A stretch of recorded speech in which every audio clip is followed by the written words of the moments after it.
Hi, welcome to Sugar Melts. So I have a project today. This is my new favorite one-page wonder. This is almost identical to the one I have recorded before, but I saw it today on Paper Terrace. That's the channel, Paper Terrace. And I don't know actually when she recorded it. I didn't look at the date, but it is almost identical to mine, except it actually has a closure. Oh my gosh, you know how I feel about closures.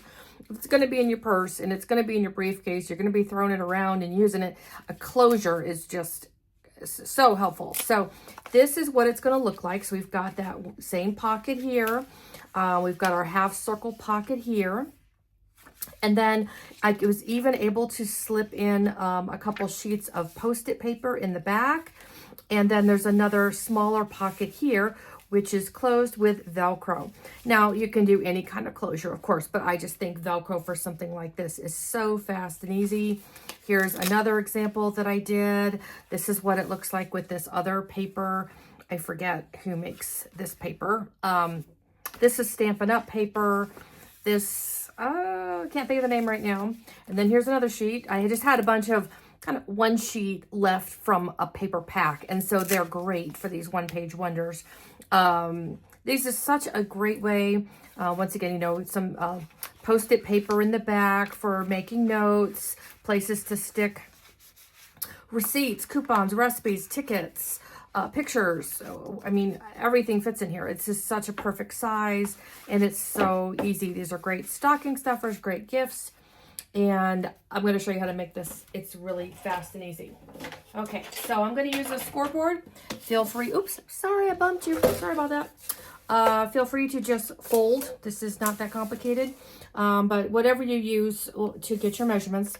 So we're going to fold it in half here at 6 inches. I do recommend two-sided non-directional paper.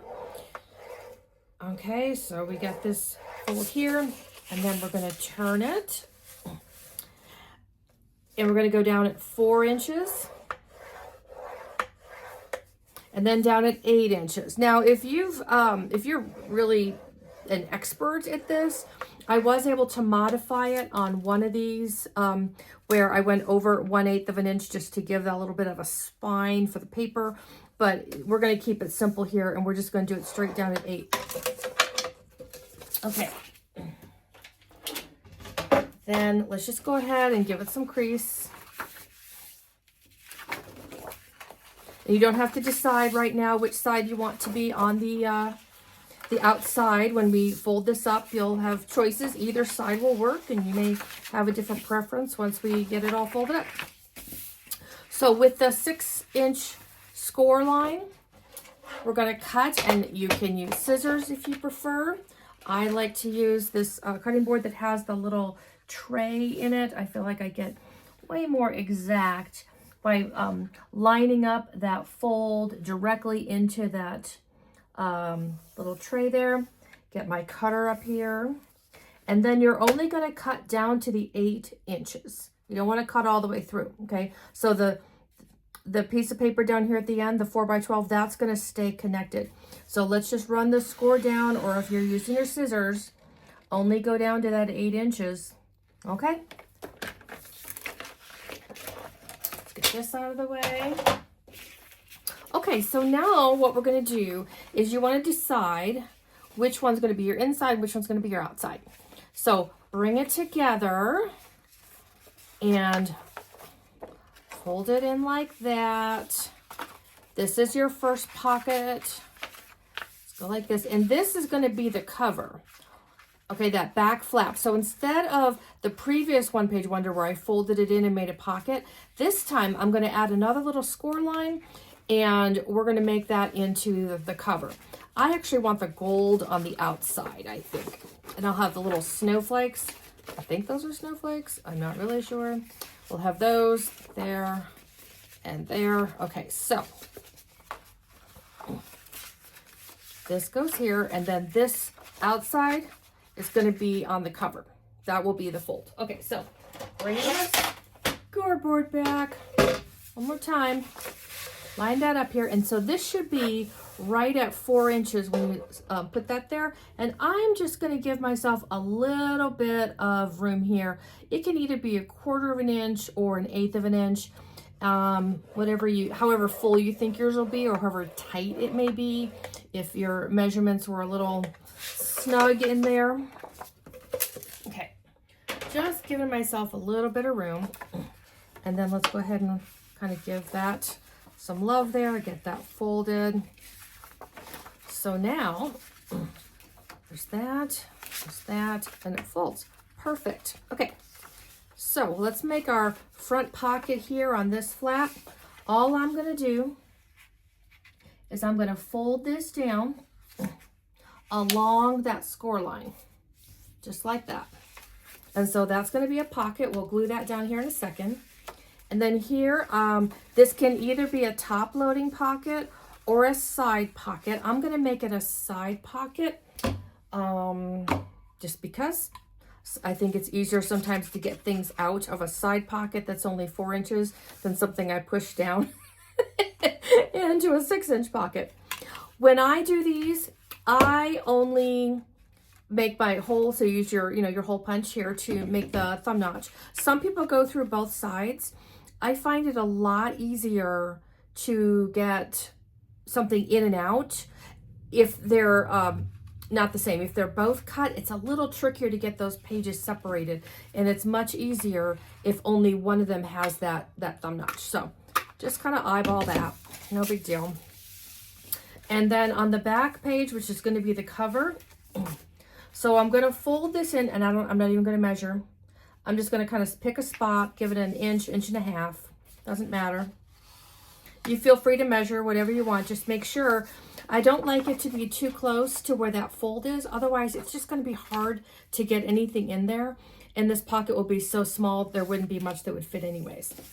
So then I'm also just going to eyeball this with my hole punch here, my thumb hole punch, and boom. Done and done. Okay, so now all we got to do is glue and put our little Velcro on. So I'm going to glue this one down first, and it doesn't have to be fancy because it's going to stick really easy. So let's just get that fold down. Okay. And then let's do this 2 sides for this pocket here. And you don't actually have to do both sides. You could just do the bottom. That would be fine. Okay. And then for this pocket here, where I'm just going to do the side and then the bottom.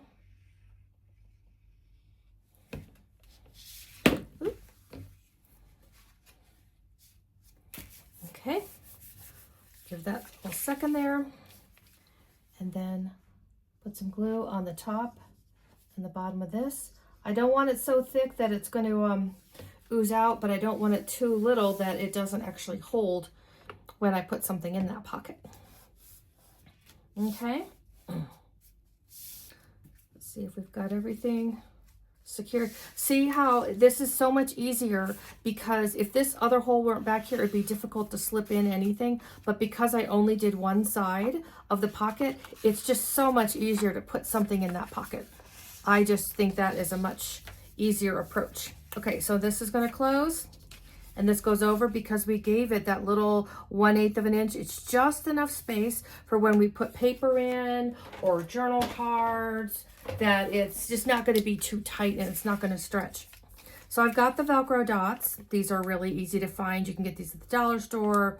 You can get these anywhere. And let's just try to get it kind of in the middle. 1, 2, 3.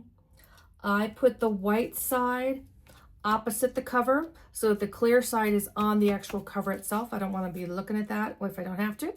I don't know why. That's just personal preference. So there we go. Put the sticky clear side on top of the white soft part. Close it up where you want it. Just give it a second for the glue on this to stick to the paper. Everything's in its final stages here. Here we go. And there we go. One page wonder. Super fast. We can put some paper in here, some more Post-it paper. If you had other scrap paper and wanted to make another pocket, you can certainly do that. But I think this is just so great with this closure. So thank you, Paper Terrace, for showing me how to do that. Love this idea. Thanks, guys. Have a great day.